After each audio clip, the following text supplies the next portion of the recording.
I know it's a scary time for a lot of people, but it should be exciting, right? We should be excited about what the future could hold. Let us rally with the opportunity that's for us. And remember, those that take fear and downturn and uncertainty as the opportunity to do more are the ones that they write books about, they write stories about. So go out and be legendary. Don't let these be the good old days. Let them be the beginning of something really exciting.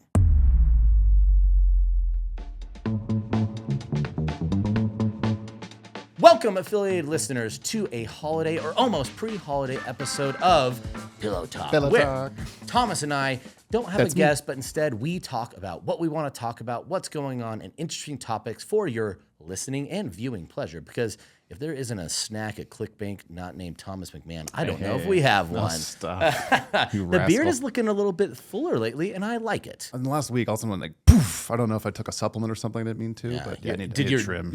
I think you just reached a new level of manhood, right? Where the masculinity dial went from an 8 to a 9. It got a little colder, and I just pushed out. Exactly. It knew it was coming. Yeah. So, well, beautiful. Well, yeah, man. So obviously excited for our Pillow Talk episode. First, before we jump in, I think the most important thing is what are any big Thanksgiving plans? What's the thing you're most excited about for Thanksgiving? I'm going traveling up north to my hometown in Hope, Idaho. Going to see the fam up there. Beautiful Lake Pend Oreille. So nice. I'll spend a week up there with the family, and it's going to be delightful. Not nearly as warm as where you're heading. So yes, that's true. Yeah. I'll be going south for the winter, similar to what my sweater indicates. Yeah. So, but yeah, it'll be interesting to have a Thanksgiving away. But I really love that you're talking about traveling to Hope.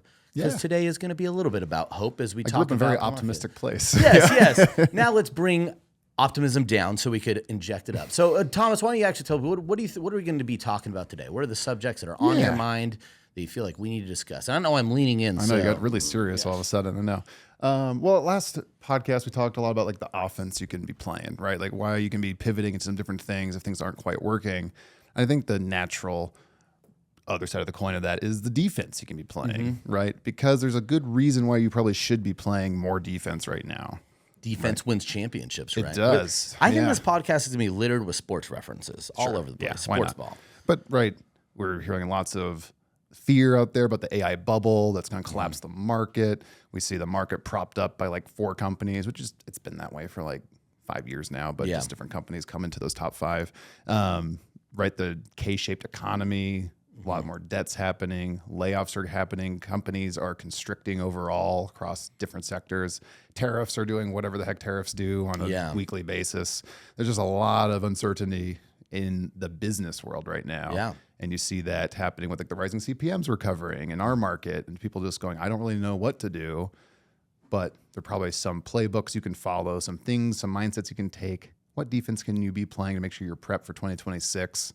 And actually going into it with more mindfulness and intention. Yeah, no, I think that's great because you're totally right. It's impossible to escape conversations about something going on in our economy or environment. And that uncertainty, it's crazy too because, you know me, I always love studying history, especially economic history. That way it can make sure I'm really boring to a lot of people, right? Yeah, so, you had a cocktail hour.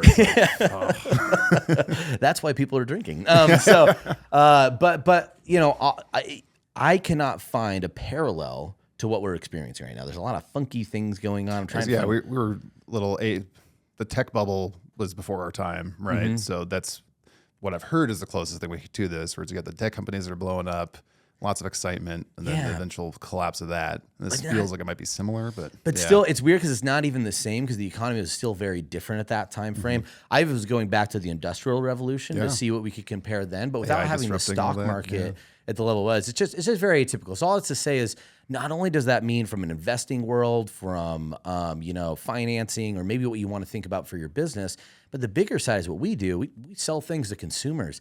They are just as uncertain and confused as we might be. If not more so. Yeah, if not more so. And I think that sometimes makes it hard where we could see what used to work in marketing, all of a sudden it's just not. Why are the same hooks not working? Why are people not responding the same? And sometimes it literally could be because they are just as uncertain about what's happening in their lives as you might be in your business. And so it's important to kind of remember that. But let's talk about what we do in those times. Particularly, we talk about offense, so defense. When you say defense and protecting your business, what does that mean? Well, part of it is protecting you as the business owner too, right? It's not just protecting the business, although that needs to happen, but it's also protecting you as the owner so that you're emotionally, mentally, physically stable to actually run the thing. If you're so stressed out that you can't cover your own bills, how can the business cover its bills, right? It does Now, when you bleed into say each other. mentally stable, how as an entrepreneur I know it's can a very I ever foreign accomplish concept that? for you. Yeah, I know asking you to picture that is teaching a blind person to see, right? Like, I can't, what does that even mean? Yeah. No, but right, like if you don't know what to do in your personal life, it's going to bleed over to your business. We don't have to get too much into that piece of it. But I think part of all this is looking at, I don't know, I kind of roll my eyes at the gurus out there who are always like, oh, I went broke 3 times. I've lost it all. I've rebuilt it back. And it's like, you didn't know to like save 10% of what you take or whatever percent of what you take to have some sort of emergency fund. Like you really went broke and all the stress that comes with that and build it back up and bought the cars, bought the houses. It's all about the journey, Thomas. Yeah. Just love the journey. It's like, it's hard for me to relate to that. It's like, so why should I trust you with this venture if you're when we go back to that mental before? stability thing again. Right. And I've got friends who use that story all the time. I don't mean to knock them too hard, but I do have to roll my eyes there. It's like, all right, it's almost like the personal finance journey. It's like if you can't take care of your own home, AKA your personal finances, what you're doing to cover the bills, to build that emergency fund, to have the rainy day, like it's going to be really hard when the times get tough to be able to weather the storm. Mm-hmm. And if you look at how some more shrewd business operators work, it's like they're taking money out of the business to pay themselves, but they're keeping a portion of that to inject back into the business should they need to. Yeah. Right. So they don't have to lay off someone the next week if a client goes away or if a campaign fails or something like that. They know they've got this nest egg over here that they've protected for taxes and all that. Mm-hmm. Right. So just these kinds of things. It's like, what can you be doing on the defensive side over time to make sure that you can weather a storm of contraction when margins are tighter? Because I think that's really where we're going to see people survive this. There's going to be the ones that innovate and go offensive and eat up the market and kind of grow huge from this. Mm-hmm. But a lot of the survivors from this are going to be people that can just operate on tighter margins for a longer period of time than the person next to them. Yeah. You know, and I said we were going to do a lot of sports references, so let me respond initially with a sports reference. I think what you're describing is like, you could be, for those that aren't familiar, if you're a football fan in the NFL, there's a team called the Cincinnati Bengals last year that were all gas, no brakes, right? So they had 2 elite, amazing wide receivers, really talented running back, and one of the best quarterbacks in the game. They could put up almost 50 points every single game. The problem, though, is they had no defense. So any team could put up almost 50 points as well. So, yes, you could have the strategy of pure offense, but, man, is that not just a scary adrenaline rush way to win? And guess what? They didn't make the playoffs. They didn't win the championship because of that kind of all or nothing style. So balance there, right? That being said, if I have done a poor job and maybe built my life to be a we'll call it the all gas lifestyle, right? And I'm not doing those things. Let's kind of talk about that first. What should you be focusing on if you're listening? It's like, I'm sure people that already have that, they know that. They're like, cool, Thomas, we're of the same ilk. I know you, I feel you. But if this is news to them, what might be the first thing that they should be thinking about in their personal finances to help, even if they're okay right now, to start focusing on that so they could keep their business healthy and keep themselves, I would say, operating from a place of non-desperation? Because that's the big thing I think about. Like, you want the steady hand, but sometimes you have to give yourself the ability to have a steady hand.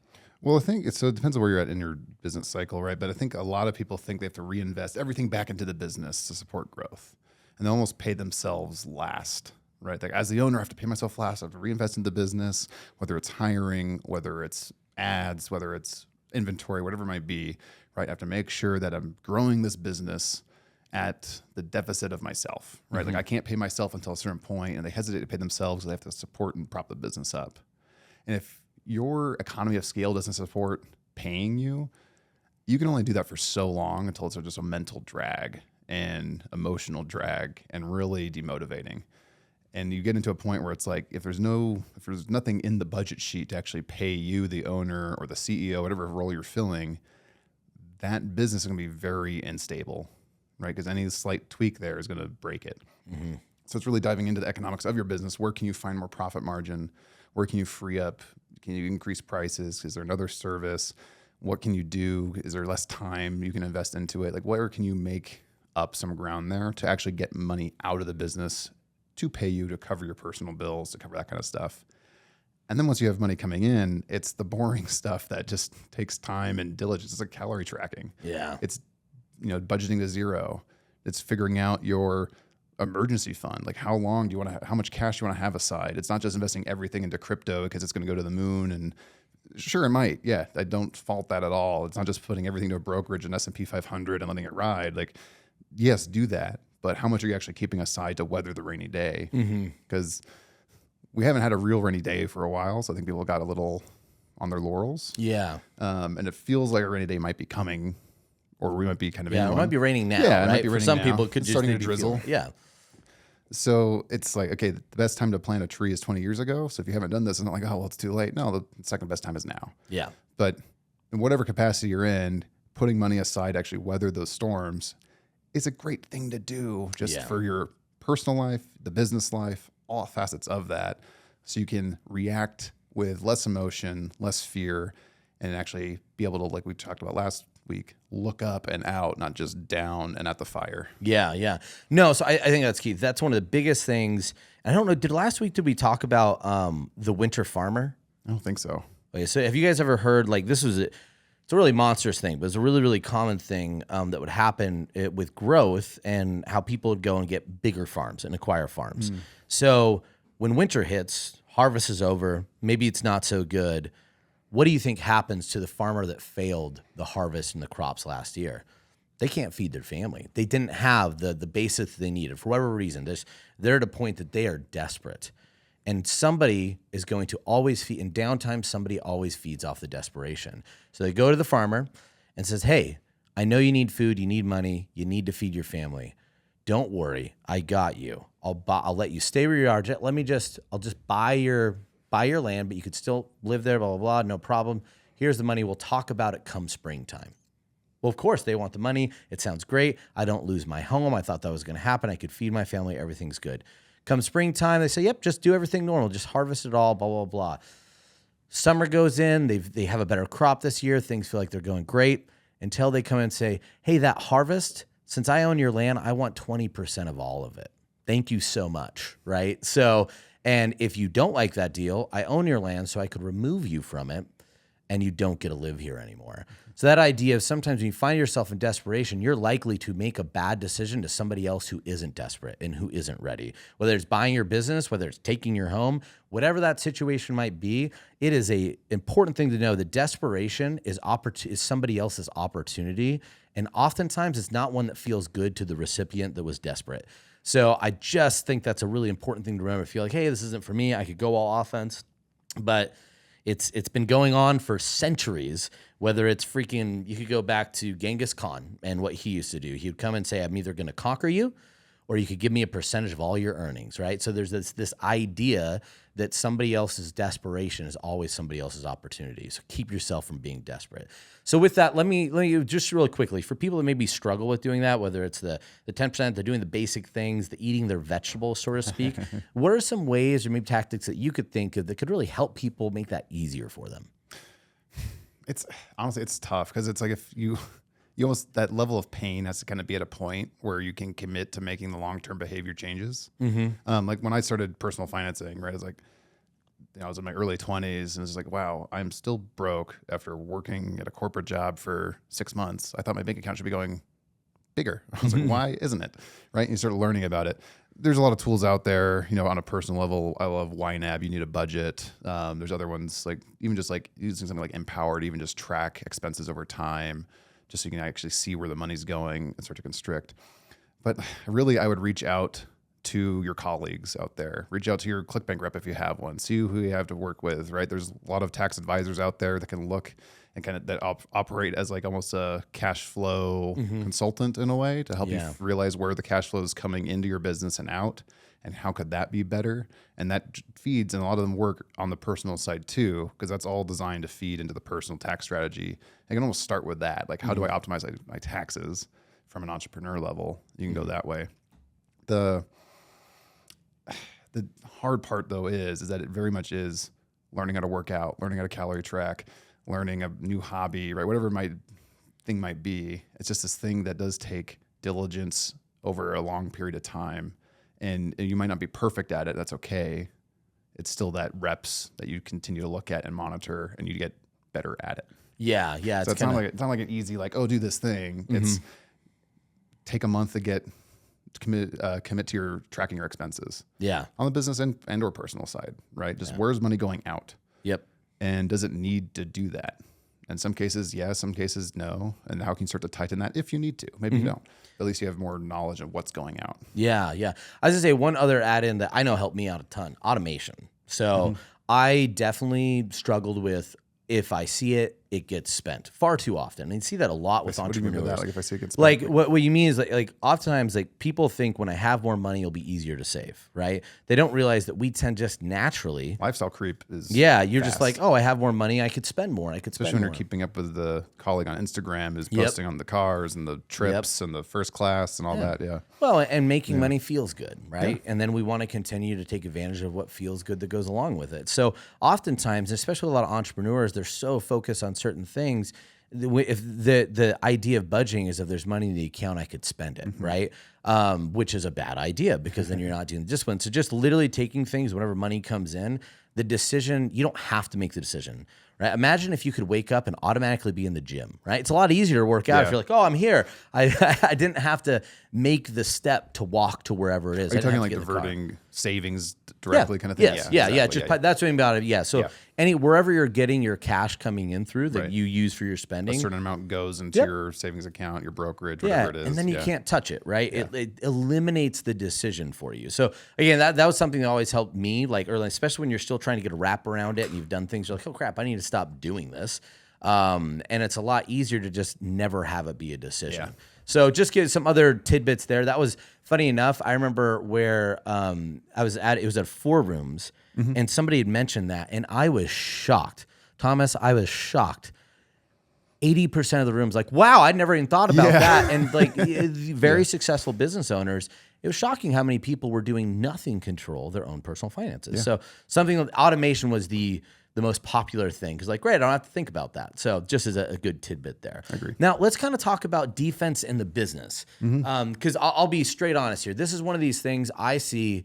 I'm just gonna say defense could go really wrong sometimes. I used to like to study a lot of, for short reasons in investing, trying to find when you could find a signal that a company is about to fail. And one of the big indicators historically you could see is that if a CEO gets removed and the new CEO has an accounting background, it is very, very likely that that company is going to reduce in revenue.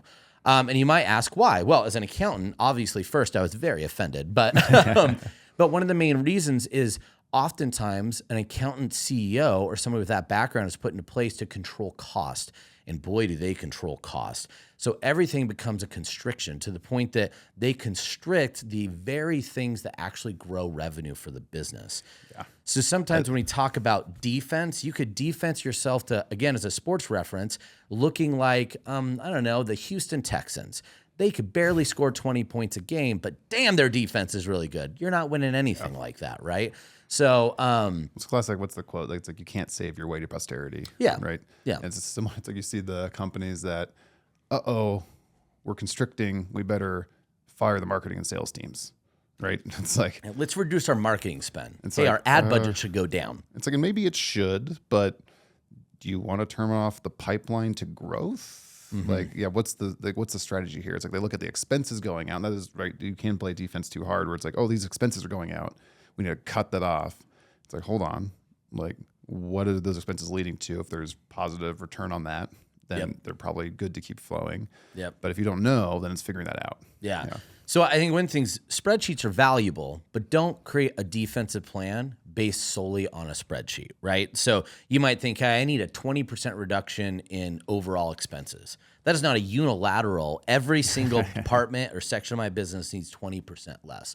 So let's kind of talk about that. Like, in your opinion, like what is the best way if let's say the personal finance is good. Hey, I need to start playing defense in my business. Where do you think someone should start? Well, some of that might, I think it's a similar thing. You start looking at your actual cash flow and not just what you said earlier, money in the bank. Yeah. Money out of the bank. Like, oh, numbers up. There's a positive number in there. Cool. blah, blah. Most of our clients operate that way. Yeah. And not even realizing that positive numbers assigned to something else as yeah, well. Yeah. right. And then they're shocked that they're actually in the negative because their CPA they're paying was too high and the cash flow is constricted and now they owe inventory and all this other stuff. It's like, right. So it's like working with like the fully accountables, working with the prime corporate services, like working with these people who can actually know and see and help you understand your actual cash flow coming in and out of the business is critical, which is what I said on the personal side, tracking expenses and also tracking income. Like you've got income coming in, what expenses have to go out for the business? That's like, what would mortgage be to a business? Like in some cases it's rent of a building or something like that, but it's overhead, right? It's your actual wages, salaries that are going out.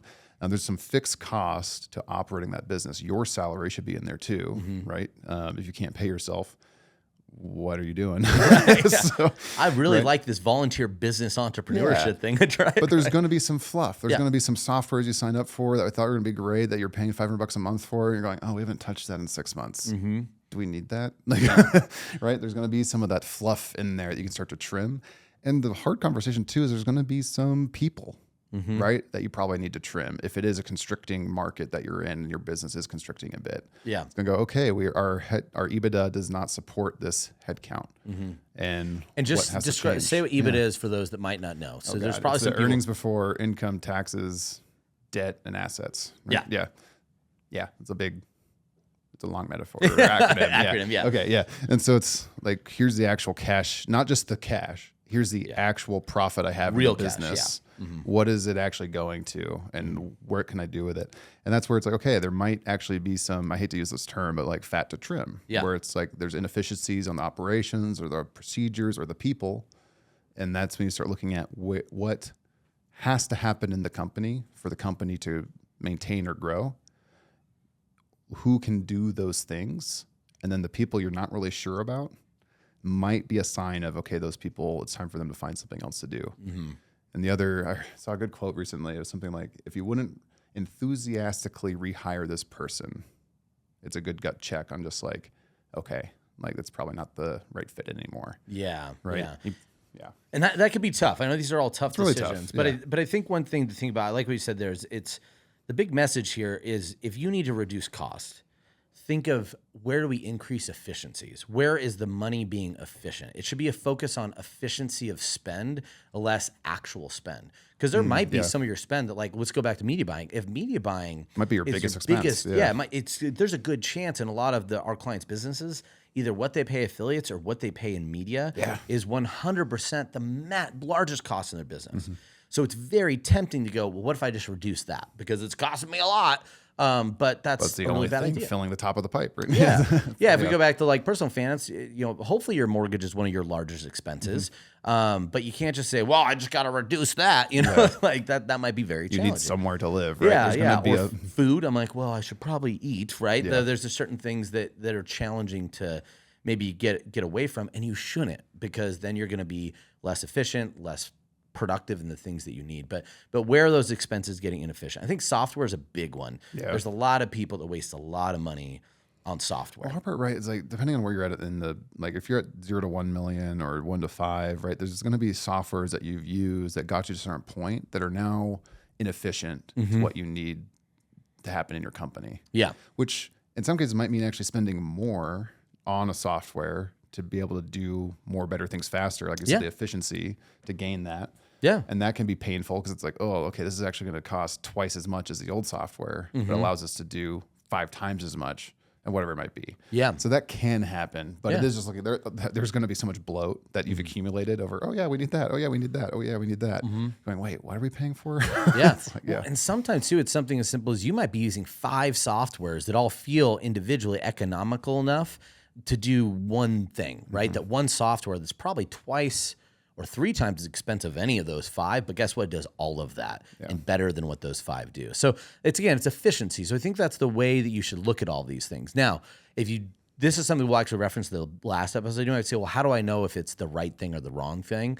We talked about before, define what you're actually doing. What is working in your business? So before any of this, like even if you're like, hey, my business is working, you should always go and ask yourself, well, what is working?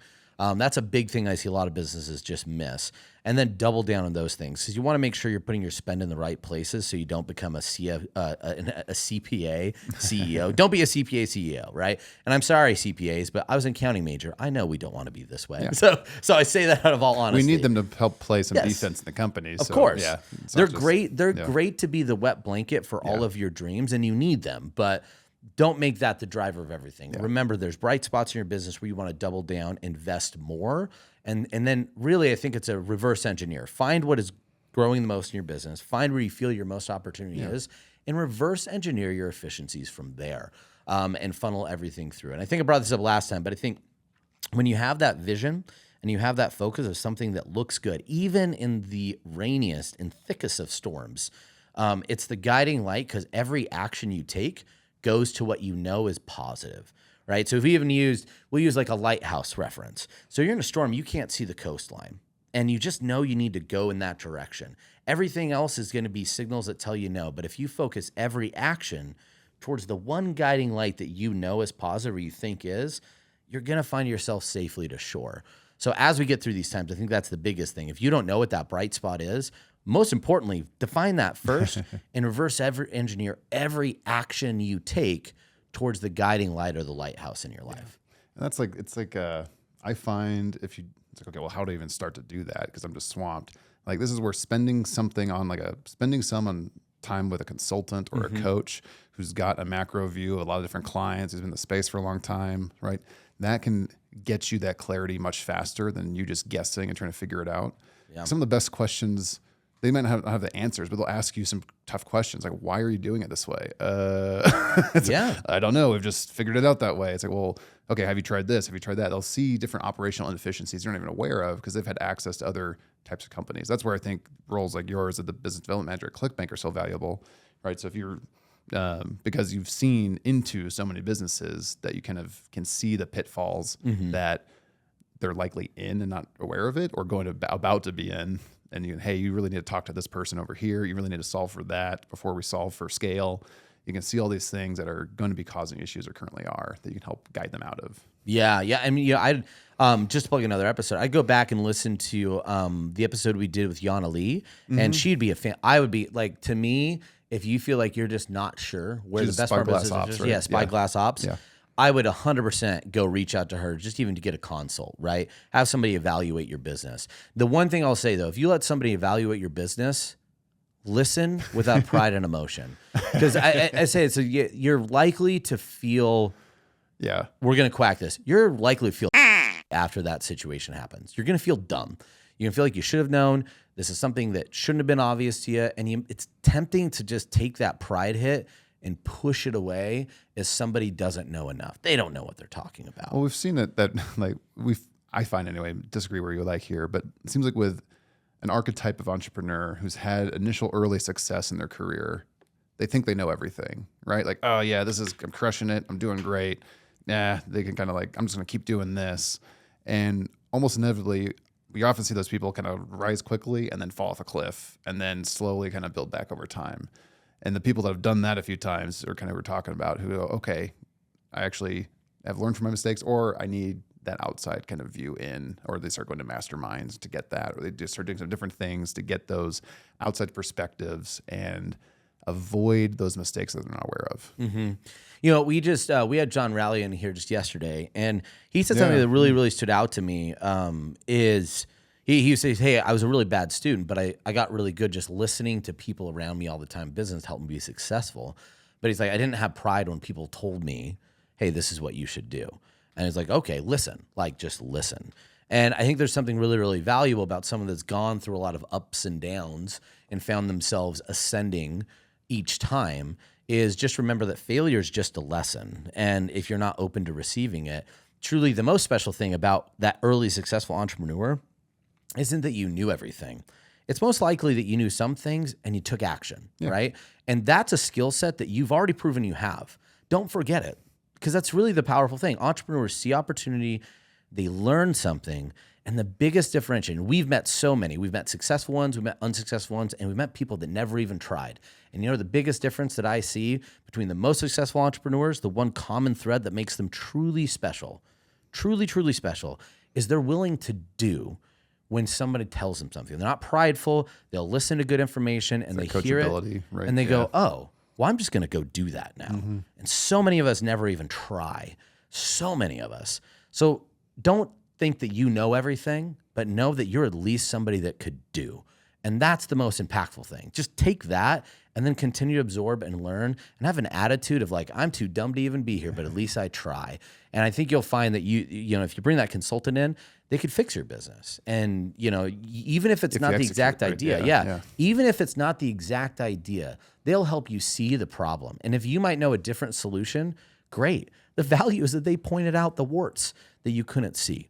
So that's one of the big things. Like you've probably seen this too. I see countless entrepreneurs even hire a consultant and then do nothing that the consultant says.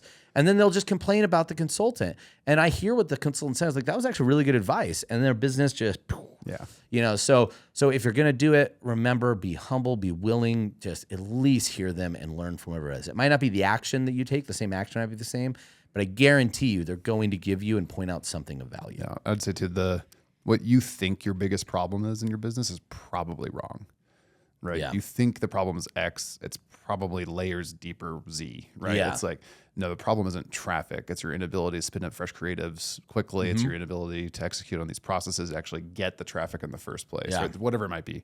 There's so many things, but yeah, your idea of the problem. So you go, hey, I have this problem to solve. If someone didn't just solve that problem and you don't see success, it's because they probably didn't mine deep enough to actually help you find that problem. Yeah. So if you find you're chatting with someone who's not asking lots of probing questions and really just almost pushing you uncomfortably into like the whys, and just going, okay, yeah, we can solve that.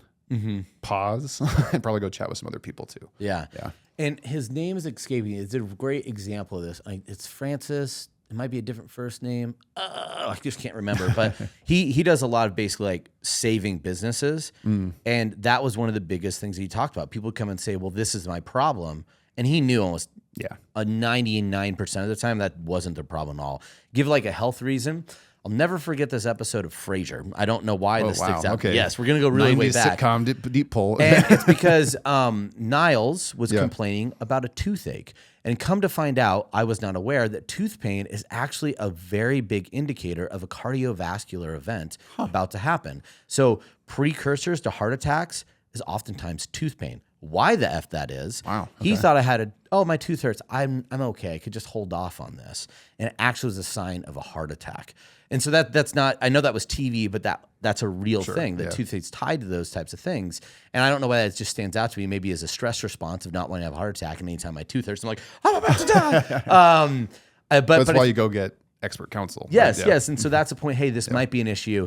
Let me go in there. But oftentimes, even in our own bodies, the signal that we see as the problem isn't actually the root cause of what's going on. And it's not too dissimilar to your business. I like that. So I think outside counsel is so critical, whether it's a friend that you trust, a paid consultant, which I think is the best, because guess what? They don't give a rat's ass what you think about their opinion. You paid them for it. Yeah. So they're going to give it to you. And just be humble and listen. And then obviously play some good defense, but be efficient. Don't just be dramatic. I think that's good. Yeah. Just be efficient. So what are some other things that you should think will really be helpful to defense? And I think let's talk a little about the staffing thing. Before I ask you what else, let's talk about the staff part. I think that could be a really, really challenging one. Yeah. And sometimes people do make a lot of tough or bad decisions in that situation. I think if you went through a period of fast growth, which a lot of people did over the last X years, right? Like you can overhire really easily because people can solve problems fairly quickly. Yeah. Right. You kind of throw people into it, they solve it. But the question might be now, it's like, okay, are they still solving problems or are they kind of just there and that problem's now solved? And it's like, what has to happen there? Like, so if you have like a $10 million business and a headcount of 50, it's might be too fat for what you're doing. Is there contractors that can replace? Is there AI that can replace? And you're not looking to just cut costs for no reason. You don't want to be mindful of it, but that's going to be one of the bigger long-term levers you can pull to free up cash flow and margin that is otherwise going to one of the most fixed pieces of overhead, which is salary. Yeah. So I don't know if that adds any clarity to what you're looking for there, but it's just that like... Yeah, well, I think a good way to think is like, I think one of the things when you're looking at people is oftentimes it's almost, you really have to evaluate positions and people, right? Yeah. Like I think one of the best things when you're in that position, depending on the size of your team and your company, But if you're something where you're under 20 people, you're under 50 people, one of the best things to do is evaluate people. And I know this is going to sound cold and psychopathic, but the resources they provide versus the position they're in. Yes. And I think that's really key. Sometimes People get locked into like they're this position Yep. and that's all they can be kind of thing. But it's going back to that, no, what roles actually have to be filled in the company? You almost take the people off the table. Yep. Right. Just what roles have to happen? What has to be done for the company to operate? Yes. And sort of assigning those into buckets and figuring out what those actual roles are in your company that have to be solved for. Then do you have the people that actually fit those roles? Yes. Yeah. Yeah. And because that's one of the great things, allocating resources is not just shaving off a team. Yeah. And what's critical is you're going to a time you want people that feel like they could succeed in their position, they will succeed in their position, and we're all a part of the same team and vision. Yeah. Now, I think the one thing I just wanted to say things like, I think we should stress like what happens for the people that aren't a part of that structure, right? So Well, that's I will tough. say real Yep. quick, Oh, go like ahead. you might just find you don't actually need to trim. You Yeah. could just find that you have people in the wrong place. Yes, that's Right? that's the other thing. Yeah, sometimes you don't have to lose anybody. You just have untapped resources that you're like, wow, Tim over here has been doing nothing but just sealing boxes, but he's amazing at this thing, and we really need this position filled. Yeah. We move him over here. We didn't need Tim to even do that. Now Tim's become a critical part of our business, which creates a sticky employee who feels growth, feels happy, and you're going to efficiently grow your business. Yes, that is possible. Let's say the event, though, you do have to. You can't allocate everyone else. There are some places where like, wow, we don't need our in-house DJ anymore. You know, it was really nice for our Thursday parties. I remember, by the way, I actually went to a company that had in-house DJs. Really? Like Yeah. they're on the payroll? Yeah, no, yes, Zynga. They paid for a happy hour every Thursday and Friday for the employees with free drinks and their in-house DJs. And I was talking to their accounting team, and he hated it. He's like, I can't stand why they do this. So your Farmville coins were going towards that. Just that That's was awesome. Anyway, but yeah, so when you're in that position, I think this is tough for a lot of business owners. Like it keeps them up at night. It's really, really challenging. So in your opinion, what are some things when you have to let those people go that you just would advise or at least tell people to at least make it feel better or understand how to make it better for that employee and themselves? Well, so I think this is more just management 101. And this is just my take on management. Like, I don't think a firing or layoff should ever be a surprise, right? Like if you've just done this exercise and you're executing on it next week and it's a shock to people, that's just a tough conversation every day, right? Where it's just, hey, you go into that, hey, this is going to be a hard conversation, right? After this, we're not going to be moving forward with each other. Here's why. And you can kind of keep it pretty curt. But ideally what's happening as you're managing and mentoring people, you're aware of what they want to do in their career. You're aware of what has to happen in the company. And as long as that's aligned, things are usually going pretty well.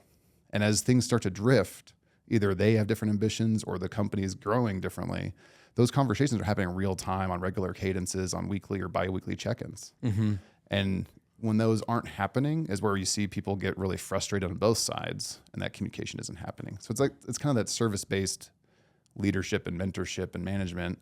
But if that's not happening on a regular cadence, then yeah, be prepared for some pretty volatile conversations potentially, right? Well, and sometimes you could do all those conversations and still have volatile situations there. Yeah. Like I could tell you some stories, but that's the part of leadership, right? Is that you're going to have to make those tough decisions sometimes in your business. You can't just sit back and hope it works itself out. Yeah. It's probably not going to. Yeah, and I think one of the big things is honesty and being direct is one of the kindest things you could do in that situation. I think that's really true. Like even if say you reach a point where like an employee is great, but it just doesn't fit anymore, and so it will feel like a surprise, right? Hopefully you tell your team, hey, this is a situation, we're going to be doing this, and don't want anyone to worry, but just so you know. So it's not a full surprise, but you might have to let go of somebody potentially that could be somebody you would want to rehire, but it just doesn't fit at the time.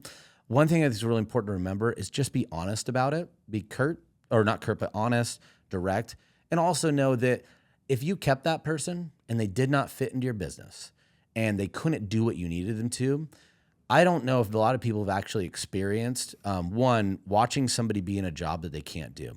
It is miserable. And I've even seen on the other side of how they talk at home. I've seen people in my life and my family that were stuck in a job that they weren't successful at. they could not do, and they hated. It was more miserable Or they than could being do, unemployed. but it was just miserable. Yeah. Right? It's just like, this is Yeah. not beneath me, but I've got these skills that aren't being utilized. They want to do other things. Yeah. It's a horrible place. And where a lot of humans will stay in something, even if they're miserable, because it's what they know and they just feel safety, at least in that consistent paycheck. I'm going to tell you right now, man, it's no way to live. And sometimes giving people the opportunity to hope and have something better, they might not do it. They might not get it. We know it's a tough economy. I get it. It hurts. But man, if that is not a gift, and I really, really say that for every entrepreneur, if you have to let people go, sometimes it sounds crazy, but you're actually giving them a gift because their future with you could be nothing but misery. And you might still end up having to do that. But man, it's going to be a much worse road for I can think of some everybody. friends and bigger diamond clients who have over this last year have had to consolidate resources, and they've had to let some really valuable people on their teams go, but they've kept them on for some different contract work, right? They've done some different things with them because they know they're great at X, and the relationships are still great. And they've even helped them get placed at friends' companies, right? Because you have a network of entrepreneurs. Yeah. And it's like, hey, I've got this great talent. I don't have a place for them anymore. And you can actually help them get placed if that person wants that, right? So it's like, I've seen that work out really well. It doesn't have to be a doom and gloom situation. You can let them go to their next thing where they can flourish, where maybe they couldn't flourish in your company at that point in time. Yeah.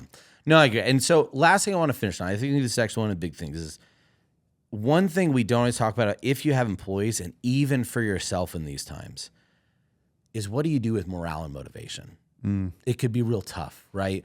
Human beings as a whole, we don't always operate the most efficiently out of fear.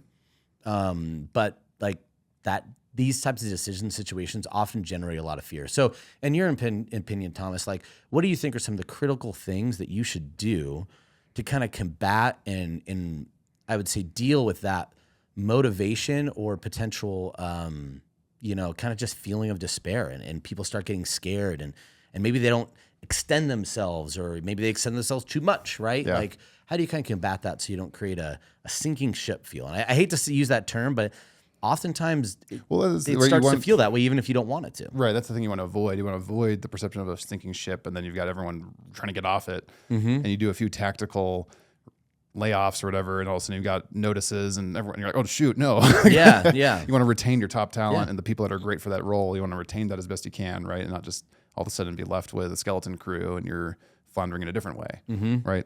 So I think as a leader, it's your job and responsibility to really know what that North Star is for the company and speak to it consistently and constantly, right? This is where we're going. This is the mission of this company is X.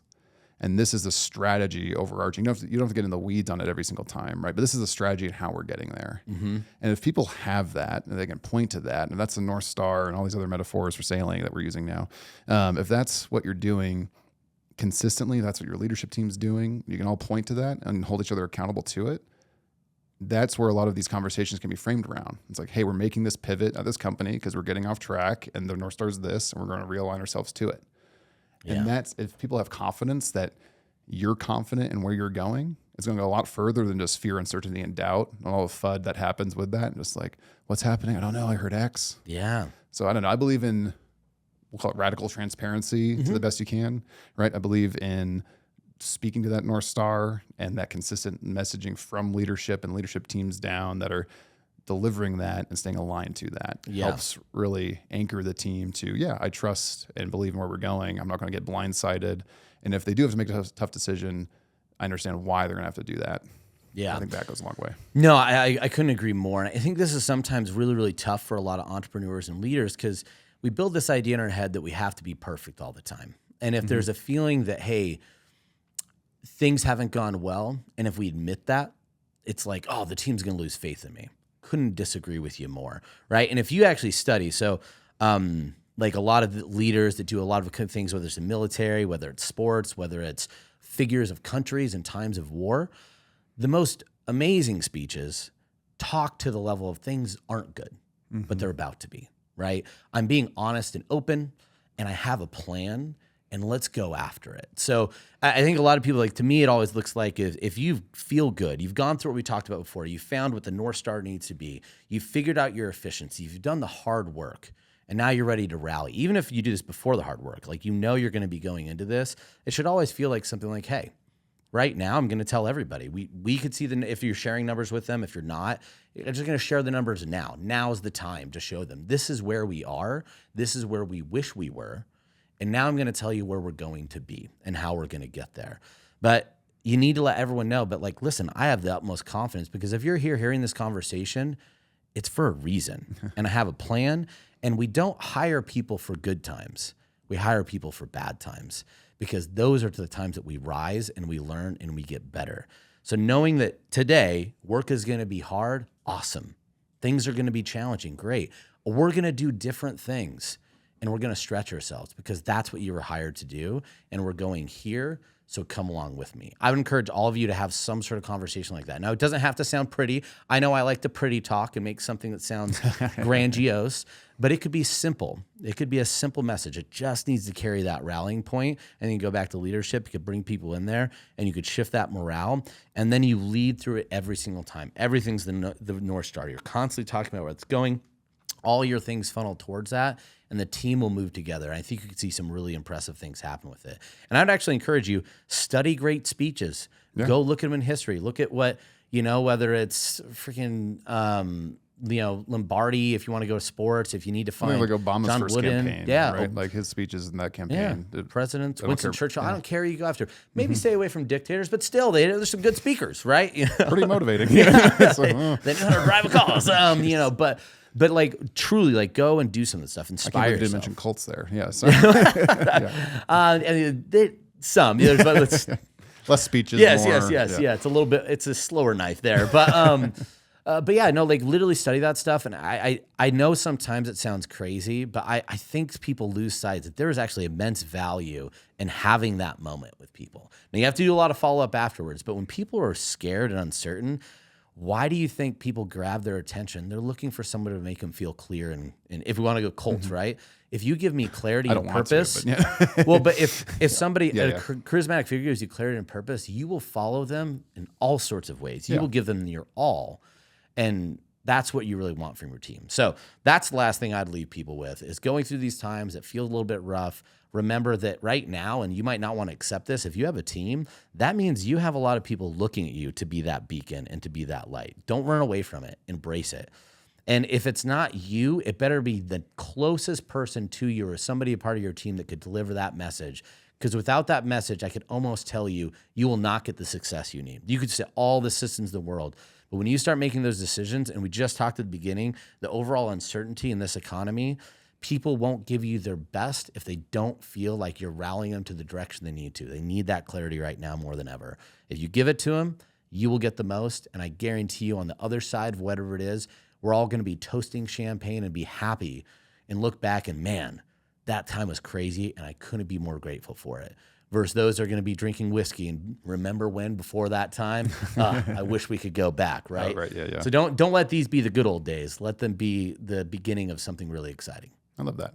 Great way to wrap it up. Yeah. Anything else you want to finish with for Pillow Talk today? No, I'll just wrap it up with, I think a lot we're talking about here is almost going from someone who might have like a cash flow event and turning more into like a business owner and operator, right? How do you actually operate a business that's going to last for years? Yeah. Right. Not just, I've had this cash flow event, I've grown to this revenue cycle, and I really hope it doesn't collapse under me. Right. And I think a lot of that, just to wrap things up, is like outside counsel, whether that's a mentor, a coach, consultant, masterminds, or you're getting direct feedback from people. Like, how are you getting outside counsel so you can be aware of your blind spots and solve for it? And then knowing the balance of, and once you have that, what are the levers to pull to have defense and offense balanced and keep improving yourself as a business operator and leader? Yeah. For sure. So yeah, just a shout out, guys. Like, I don't know why this popped in my head. I'm just getting a random shout out. It's going to feel random. But even if you're just looking for more inspiration around just really awesome entrepreneur stuff, give Jason Katasi a follow. I don't know if you've been following him on LinkedIn. Yeah, he is doing stuff. Killer content. So just another inspiration source. But guys, I think I know it's a scary time for a lot of people, but it should be exciting, right? We should be excited about what the future could hold. Let us rally with the opportunity that's for us. And remember, those that take fear and downturn and uncertainty as the opportunity to do more are the ones that they write books about, they write stories about. So go out and be legendary tomorrow, today, and right now. But with that, happy holidays, great Thanksgivings. Be thankful for all the good things. And is it Happy Christmas, Merry Christmas, Kwanzaa, Hanukkah, all the different holidays. All the things. Yeah. And if you're a Jehovah's Witness, don't celebrate them. That's fine too. Hope you're having a good time, whatever it might be. We don't care. We love you all equally. So until next time, what do we tell the people, Thomas? Happy scaling. Be safe out there, guys. Thanks so much.